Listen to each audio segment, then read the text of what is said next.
Hello every one, എല്ലാവർക്കും victory DDST എന്ന ചാനലിലേക്ക് സ്വാഗതം. SSRT class 7 basics and chapter 1 reaping gold from soil part 7.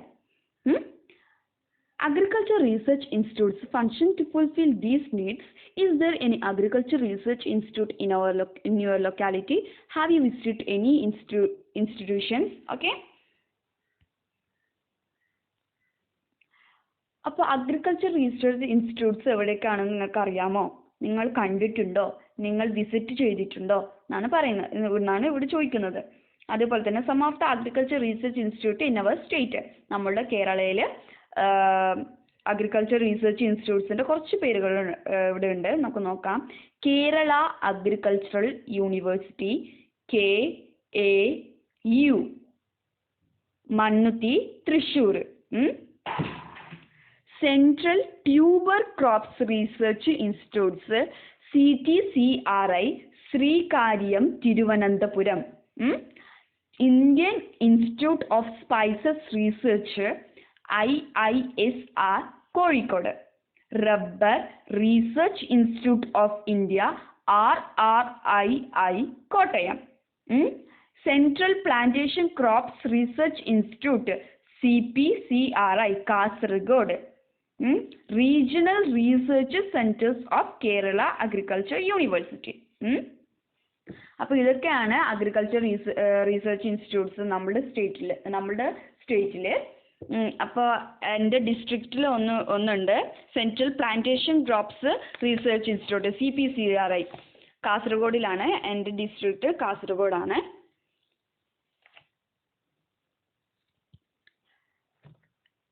It is through the Krishi Bhavan that seed varieties and plant materials developed by research institutes are brought to farmers. What are the other services that we get from the Krishi Bhavan? Prepare a report after visiting a Krishi Bhavan or collecting the information from the agriculture officer. Did you see agriculture officer? Krishi Bhavan. Did you visit Krishi Bhavan? It is through the Krishi Bhavan that seed varieties and planting materials developed by research institutes are brought to farmers. ഫാമേഴ്സിന് വേണ്ടിയിട്ടുള്ള seed വാരിറ്റീസും പലതരം സീഡും അതേപോലെ തന്നെ planting മെറ്റീരിയൽസും ഒക്കെ നൽകുന്നത് കൃഷി ഭവനാണ്. What are other service that we get from the Krishi Bhavan? അപ്പോൾ വേറെ കുറേ സർവീസസ് ഉണ്ട് നമുക്ക് കൃഷി ഭവനിൽ കിട്ടുന്നത്. അപ്പോൾ അതെല്ലാം ഒരു കൃഷിഭവൻ വിസിറ്റ് ചെയ്തതിന് ശേഷം അല്ലെങ്കിൽ ഒരു അഗ്രികൾച്ചർ ഓഫീസറിന് സംസാരിച്ചതിന് ശേഷം ഒരു നോട്ട് എഴുതിയിട്ട് പഠിക്കുക. ഓക്കെ. പ്ലാന്റ് ഡൈവേഴ്സിറ്റി ആണ്. We have so far discussed modern methods of preparing quality planting materials. Even if we use quality planting materials, the yield may not be good if the soil is not fertile. Good quality soil ensures the health of a plant. അപ്പോൾ നമ്മൾ നേരത്തെ പറഞ്ഞു അല്ലേ, planting materials നല്ല ക്വാളിറ്റിയുള്ള planting materials ആവണം. ഒരു plant നമ്മൾ നടുമ്പോൾ അത് നല്ല ക്വാളിറ്റി പ്ലാന്റിംഗ് മെറ്റീരിയൽസ് ആവണം. അപ്പോൾ ആ ക്വാളിറ്റി പ്ലാന്റിംഗ് മെറ്റീരിയൽസ് മാത്രം മതിയോ? അപ്പോൾ ഈ ക്വാളിറ്റി പ്ലാന്റിംഗ് മെറ്റീരിയൽസ് ഉണ്ടെങ്കിൽ നമുക്ക് നല്ല ഈൽഡ് കിട്ടാൻ സാധ്യതയില്ല. എങ്ങനെയുള്ള സാഹചര്യത്തിൽ?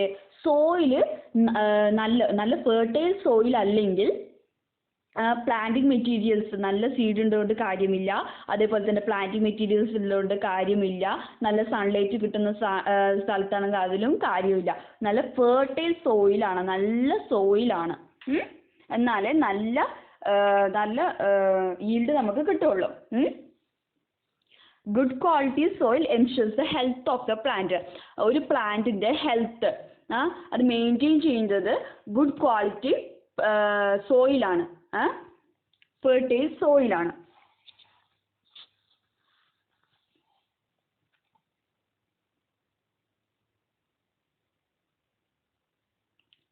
ഇവിടെ നിങ്ങൾക്ക് കാണാൻ പറ്റും,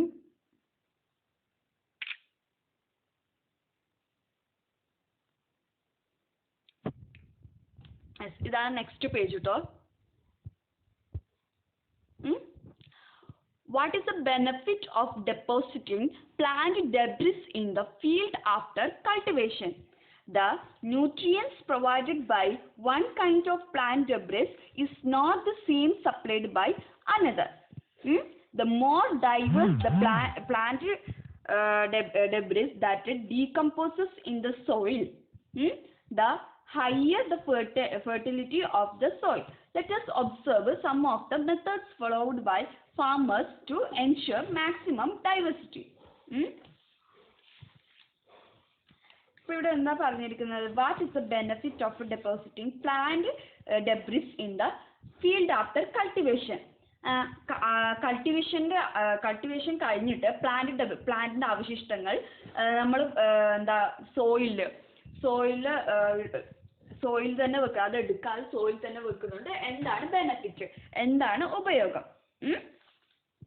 The nutrients provided by one kind of plant debris is not the same supplied by another. അല്ലേ, ഓരോ പ്ലാന്റും വ്യത്യസ്തമാണ്. The more diverse the plant debris that decomposes in the soil, the higher fertility of the soil. അപ്പോൾ ഈ plant debris സോയിലിൽ അത് dissolved ആവും. അപ്പോൾ ആ സോയിൽ നല്ലൊരു ഫെർട്ടൈൽ സോയിൽ ആവുകയും ചെയ്യും. അതുകൊണ്ടാണ് പ്ലാന്റ് ഡെബ്രിസ് സോയിൽ തന്നെ വെക്കുന്നതിനുള്ള ഗുണം. നല്ല ഫെർട്ടൈൽ സോയിലാവും. പിന്നെ ഇവിടെ കൊടുത്തിട്ടുള്ള ഇന്റർക്രോപ്പ്. What? Intercrop. Short-term crops cultivated among the main crops in such a way that they do not harm the main crop are called intercrops. They help in maintaining soil fertility.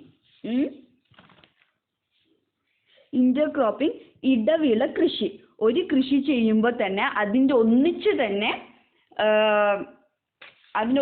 വേറൊരു പ്ലാന്റും കൂടി, അതായത് വേറൊരു ക്രോപ്പും കൂടി, ചെറിയ ചെറിയ ക്രോപ്സും കൂടി വളർത്തുന്നതിനാണ് ഇന്റർ ക്രോപ്പ് എന്ന് പറയുന്നത്. Short term crops cultivated among the main crop in such, അതൊരു മെയിൻ ക്രോപ്പ് ആയിരിക്കും. അപ്പം നമ്മുടെ വീട്ടിലൊക്കെ ആണെങ്കിൽ നമ്മൾ അങ്ങനെ ചെയ്യാറുണ്ട് അല്ലേ. വീട്ടിൽ മാത്രമല്ല, വേറെ കുറേ നല്ല ഫാമേഴ്സ്, നല്ല എക്സ്പീരിയൻസ് ഉള്ള ഫാമേഴ്സ് എല്ലാം ആണെങ്കിൽ അങ്ങനെയാണ് ചെയ്യാറ്. ഇപ്പോൾ വാഴയുടെ അടിയിലൊക്കെ ചീര നടും, അതേപോലെ കുറേ വേറെ എന്തെല്ലാം പ്ലാന്റ്സ് ഒക്കെ നട്ടുപിടിപ്പിക്കും. അപ്പോൾ ഒന്നിനെ പരിചരിക്കുമ്പോൾ തന്നെ മറ്റേതും. ഇപ്പോൾ ഒരു ബനാന ട്രീസിൻ്റെ അടിയിൽ സ്പിനാച്ച് നടുന്നുണ്ടെങ്കിൽ അപ്പോൾ നമ്മൾ ഈ ബനാന ട്രീക്ക് കൊടുക്കുന്ന എന്തെല്ലാം നല്ല വളങ്ങളായിരിക്കോ അപ്പം അതെല്ലാം ചീരക്കും കിട്ടും അല്ലേ. അതേപോലെ തന്നെ ഈ ഇന്റർ ക്രോപ്പിംഗ് എന്ന് പറയുന്നത്. അപ്പോൾ അഡ്വാൻറ്റേജസ് ഓഫ് ഇന്റർ ക്രോപ്പിംഗ് ഒക്കെ പറയുമ്പോൾ sunlight on the farm is fully utilised.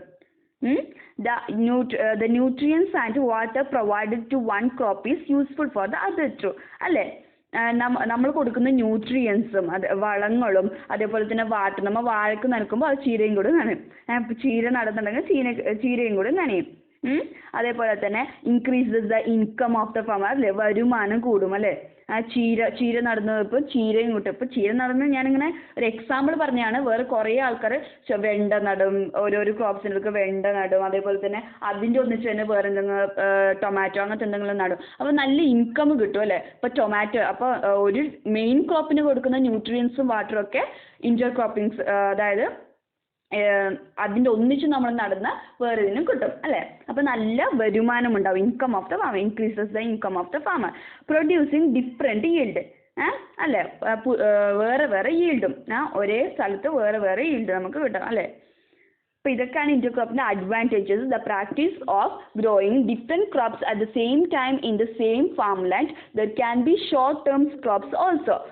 അപ്പോൾ example bananas, pepper in the coconut garden, elephant fruit yam, little yam, ginger, turmeric, etc. in the coconut garden. Elephant fruit yam along with the bananas. അങ്ങനെ എന്തൊക്കെയോ ഉണ്ട് അല്ലേ. അപ്പോൾ നമുക്ക് അടുത്തത് crop rotation പറ്റി നോക്കാം. Crop rotation it is growing of A different crop. ടെക്സ്റ്റിൽ കൊടുത്തിട്ടുള്ള ഞാൻ വായിക്കാം first. Cultivating a different crop instead of crop cultivated earlier is called crop rotation. Haven't you noticed the cultivation of pea, backgram, etc. and double in the bird? അപ്പോൾ ഒരേ crop cultivating ഒരേ crop കൃഷി ചെയ്യുന്നതിന് പകരം ഓരോ തവണ different crop ചെയ്യുന്നതിനാണ് crop rotation എന്ന് പറയുന്നത്. ആദ്യം നമ്മൾ ഒരു സ്ഥലത്ത് ഒരു ഫാം ലാൻഡിൽ നെല്ല് നട്ടു. അതിനുശേഷം അവിടെ പയറ് നട്ട് പിടിപ്പിച്ചു. അത് കഴിഞ്ഞതിന് ശേഷം ആദ്യം നമ്മൾ നെല്ല് നട്ടു. അപ്പോൾ ഈ പീൻ്റെ അതായത് പയറിൻ്റെ പ്ലാന്റ് ഡെബ്രിസ് ഒക്കെ സോയിലിൽ ചേരും അല്ലേ. അപ്പോൾ അതൊരു ഫെർട്ടൈൽ സോയിലാവും. പിന്നെ ആദ്യം നെല്ല് വിതയ്ക്കുമ്പോൾ നല്ല ഈൽഡ് കിട്ടും. അതാണ് ക്രോപ്പ് റൊട്ടേഷൻ്റെ ഇത്. അപ്പോൾ അഡ്വാൻറ്റേജസ് ഓഫ് ക്രോപ്പ് റൊട്ടേഷൻ നമുക്കൊന്ന് വായിച്ചു നോക്കാം. Remnants of different crops join the soil and make it fertile. Different crops ചെയ്യുന്നതോടെ ഓരോ ക്രോപ്പിൻ്റെ ഡെബ്രിസും അവശിഷ്ടങ്ങളൊക്കെ സോയിലിൽ ചെന്ന് ചേരും. അതുപോലെ ഡിസോൾവ് ആവുകയും ചെയ്യും. അപ്പോൾ അതൊരു ഫെർട്ടൈൽ സോയിലാവും, മിക്സ്ഡ് ആവും. Okay, the same nutrient is not used up, there remains some nutrients always. Different crops utilize different nutrients. The short-term crops after the main crop increase the income of the farmer. ഇതൊക്കെയാണ് പറയുന്നത് crop റൊട്ടേഷനെ കുറിച്ചിട്ട്. അതേപോലെ തന്നെ നമുക്ക് ഇനി അടുത്തത് ലെഗ്യൂമിനിയസ് പ്ലാന്റിനെ കുറിച്ച് പഠിക്കാം. ലെഗ്യൂമിനിയസ് പ്ലാന്റ് നമുക്ക് ടെക്സ്റ്റ് എടുത്ത് ഒന്ന് വായിക്കാം. Nitrogen is an essential element for plant growth. Nitrogen വളരെ ഇമ്പോർട്ടൻ്റ് ആണ്. ഒരു പ്ലാന്റിന് വളരാൻ വേണ്ടിയിട്ട് നൈട്രജൻ വളരെ ഇമ്പോർട്ടൻ്റ് ആണ്. Plants cannot absorb atmospheric nitrogen directly. അപ്പോൾ നൈട്രജൻ അറ്റ്മോസ്ഫിയറിലാണ് ഉള്ളത്. അപ്പോൾ അറ്റ്മോസ്ഫിയറിൽ തന്നെ നമുക്ക് പ്ലാന്റിനെ നേരിട്ട് നൈട്രജൻ എടുക്കാൻ വേണ്ടി സാധിക്കില്ല. Cannot absorb atmospheric nitrogen directly, but they absorb the nitrate salts dissolved in water. അപ്പോൾ ഈ വാട്ടറിൽ ഡിസോൾവ്ഡ് ആയിട്ടുള്ള നൈട്രേറ്റ് സോൾട്ട്സ് ആയിരിക്കും അവരെടുക്കുന്നത്.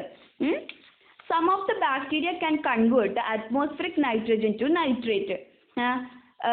ചില ബാക്ടീരിയക്ക് അറ്റ്മോസ്ഫിയറിക് നൈട്രജൻ നൈട്രേറ്റ് ആയിട്ട് മാറ്റാൻ വേണ്ടി പറ്റും.